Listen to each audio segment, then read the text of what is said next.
Hello, greetings, and welcome to our neighborhood. My name is @1with0. You can find me on YouTube, TikTok, although on TikTok it might be @1with, and email @gmail.com, blah, blah, blah. I was going to cover some basics of what I've learned in terms of self-defense. I don't know what I'm going to talk about.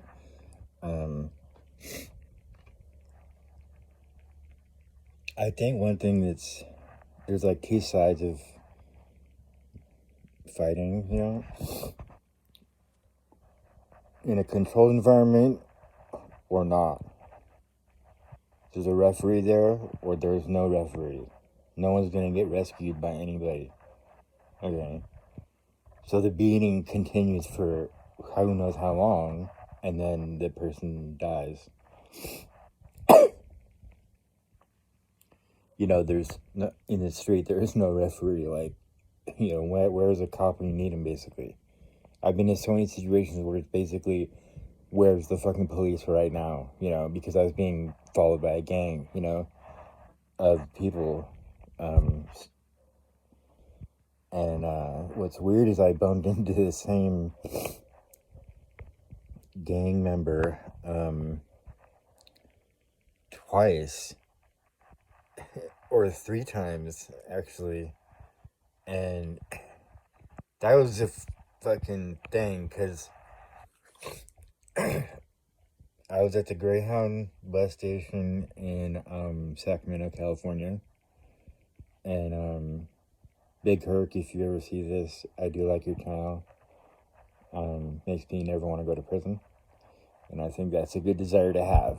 It's good to desire to not go to prison. That is one good desire, because that is a severe form of punishment. Let's just face it. It's inhumane. Just look it up, okay? Google it. How inhumane are prisons in the United States? I don't care what they do in other countries. I mean, Russia, you go fucking break rocks or whatever. Anyway, so how do you avoid all that? What I did is I was homeless at the time at the Greyhound bus station on Richards Boulevard in Sacramento. And I was at the Denny's under Highway 80, I believe it is, right close to the Greyhound bus station. I was walking towards what was or is a Chevron station or some gas station.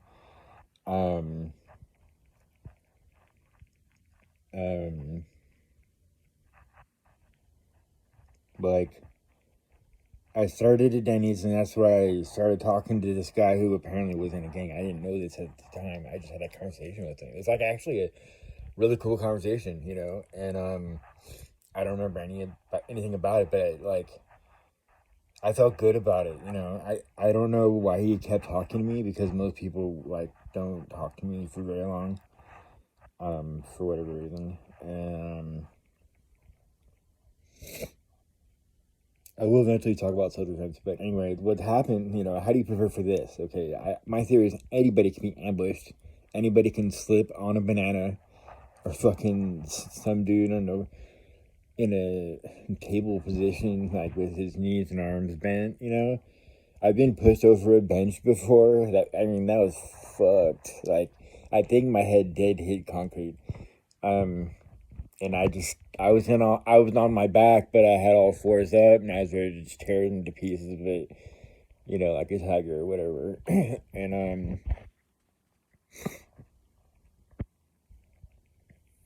so I think it's good to know a few moves really well, then 100 moves that would work, but if this happened to you, what would you do? So I had everything that belonged with me in my luggage. Okay, all my pills that keep me basically stable, and clothes, I think, I don't know what else was in there. Yeah, maybe different shoes for different type of environment. You know, like one time I was in Reno where it was like fucking 11 degrees and in my pajamas. I got kicked out on the first night.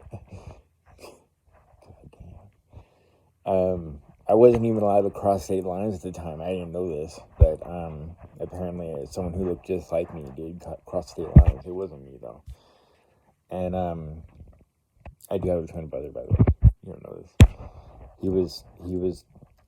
It's a twin sister, and Obi-Wan gave her to someone anonymously, so I'll never find her.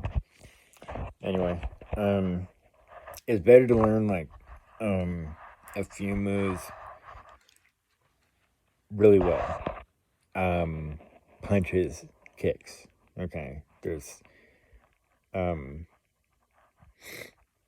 pretty much all styles agree on their punches and their kicks. They like from what I've gathered, you know, they all basically teach the same thing for punches and kicks, right? When you punch, you pull it back so that you're not able to be aikidoed out of something or into, you know, getting on the ground. Always pull your fist back. As fast as you throw it, you pull it back so that they can't grab it. If you look at their videos, all of their opponents, which actually they're just their students, they punch and like do it super slow, like not even close to full speed, you know, and they don't pull their fist backwards, you know, and so whatever he's grasping at thin air, you know. That's my theory anyway. I mean, and you just fucking, you're the tank, you know. Keep going forward, and you're fucking the tank, you know. The funnest move I think is the battering ram, which in the UFC they call that the flying knee. And yeah, if I have preparation, the dude's like 100 feet away and he wants to fight me, battering ram, and I can do it from really far away. Much further than he would probably think because of my age. But yeah, I could do it pretty far. And I think I could do some heavy damage with that no matter what he's doing. Like, as long as I hit him in the center, I'll be like looking, judging distance and time and my speed and his speed and like his reaction. Like, him, like, I don't know what the fuck he might do, you know. But if I'm just like a tank and I won't stop, you know, and the first thing I want to do is flying knee. Okay, so I try to time this so I'm hitting the center of what I can see, okay? Body, chest, whatever, like aim for the center and hopefully he make contact with something. Even if it's arm, if it's his arm, it'll still hurt and he will, you know, at least suffer for trying to attack you. And then the battering ram is like the first move, and then you just have to be able to improvise, basically. And I don't know how you teach the ability to improvise. You know, that's kind of the dilemma in all teaching. You know, you want to teach all your students to improvise with the information that you've given them. And in order to improvise in self-defense, you need to learn punches and kicks, and not so much blocks. I mean, basically, you're going to be ambushed. It will be a sucker punch, so the block won't matter. Okay, pretend you're not blocking. You have to be able to take one or two punches. But then when you start fighting back, you have to be that tank, you know. Even if it's a slow tank, it doesn't ever back up, okay? It might change direction, you know, but it never backs up. I mean, you would never see a fucking tank back up unless it was special circumstances. Like, I've never been in a tank because I wouldn't know. Never mind. I'll edit that part out for sure. Yes.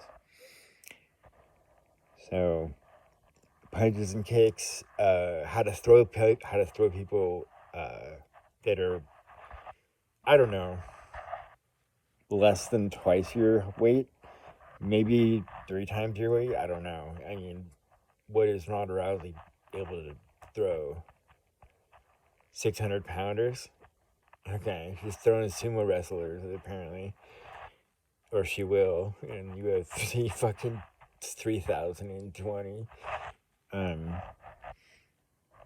Actually, it's Ronda Rousey's third clone.